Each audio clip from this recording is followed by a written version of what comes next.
There initially seemed to be little love between President Donald Trump and his French counterpart, Emmanuel Macron.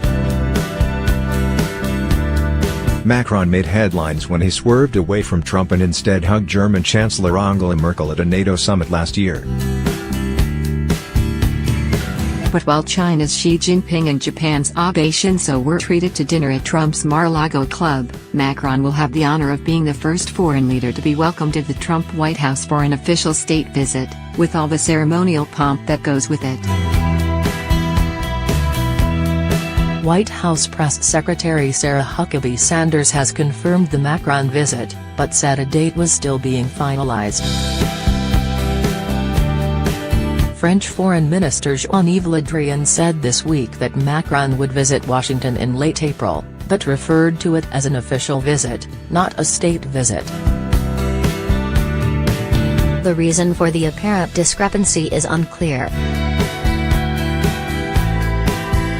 For Nicholas Dungan, a senior fellow at the Atlantic Council in Washington, Trump's choice of Macron was not terribly surprising.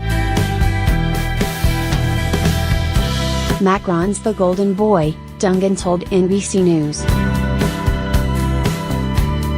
The state visit signals that he has been extremely skillful in positioning Macron and Trump and in positioning France and the United States, Dungan added.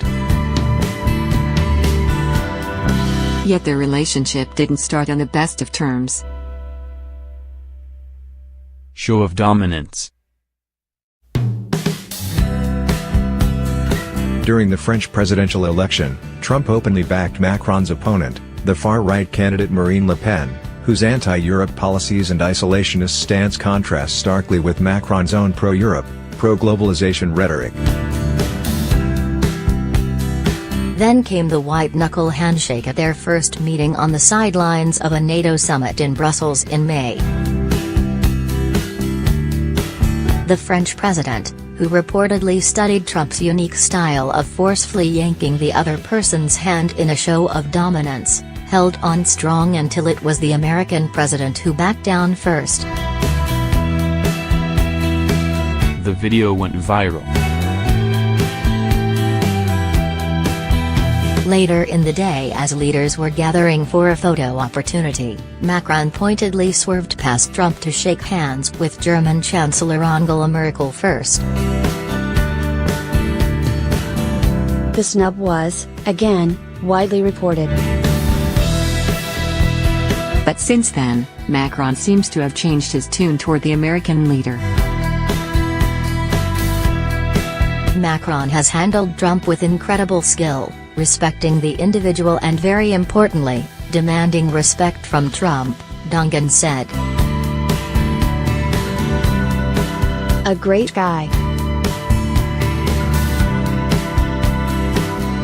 Macron started the charm offensive on Bastille Day last year, inviting Trump as the guest of honor to commemorate the 100th anniversary of the U.S. entry into World War I. The two leaders and their wives watched the traditional annual military parade and enjoyed a Michelin-starred meal on the second floor of the Eiffel Tower. The honor chimed well with Trump. Several days after the whirlwind visit, he described Macron as a great guy. Smart.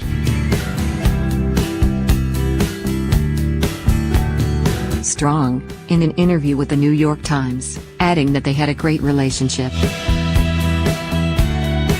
But it's behind the scenes that Macron has been the most active, regularly consulting with his American counterpart by phone. I call him very regularly, Macron told the BBC recently. I'm always very direct and frank. He is, too. Sometimes I manage to convince him, sometimes I fail. For Alexandre de Hoop-Scheffer, head of the German Marshall Fund of the United States in Paris, a nonpartisan American public policy think tank that focuses on transatlantic cooperation in the spirit of the Marshall Plan, Macron is just being practical. pragmatism and opportunism really prevails in Macron's approach, Youtupe Mania said. Macron's approach is about trying to find common ground, interests, cooperation with Washington while clarifying red lines. The French leader has been transparent about his desire to re-establish France as the leader of Europe and at the center of global diplomacy. A strong relationship with the U.S. is key to that, and he's been helped by the UK. And Germany becoming increasingly inward-looking as their respective governments deal with Brexit and coalition talks. He's portrayed himself as the interpreter of Trump's policies in Europe, and he's become the key interlocutor of Trump in Europe, Youtupe Mania said. The news media has made much of the two presidents' similarities. Neither has held elected office before, and both share a 24-year age gap with their spouses, Trump being the senior in his marriage, and Macron the junior in his. But the similarities also extend to their worldviews. In essence, they both want to be powerful heads of powerful countries, Dungan said. They agree on a fundamental conception of the importance of sovereign action. They also agree on many policy issues and share more or less the same policy objectives, especially on security and counterterrorism issues, as well as on China and Iran, according to Youtupe Mania. But where they diverge is on the approach, she explained. One wants to make America great again by pulling out of multilateral agreements, the other wants to make France great again by playing a bigger role on the international stage. They also disagree on the impact of climate change, with Trump having pulled the U.S. out of the Paris Climate Accord. British Prime Minister Theresa May's invitation of a state visit to Trump has inspired virulent opposition, including a petition signed by over 1.85 million citizens to prevent it and a call from London Mayor Sadiq Khan to cancel it.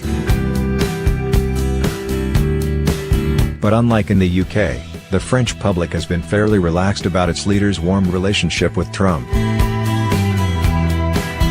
That's despite a recent Denso/Le Figaro poll which found that 9 out of 10 French people have an unfavorable opinion of the American leader. The French people are as pragmatic as their president. They believe that having a good relationship with Washington and having their president able to influence his American counterpart is seen as a positive, Youtupe Mania explained. Dungan offered a different view. The fact that there is an old, bombastic, ignorant, immature person who's American isn't surprising to the French, Dungan said. The only thing that is that he managed to get elected.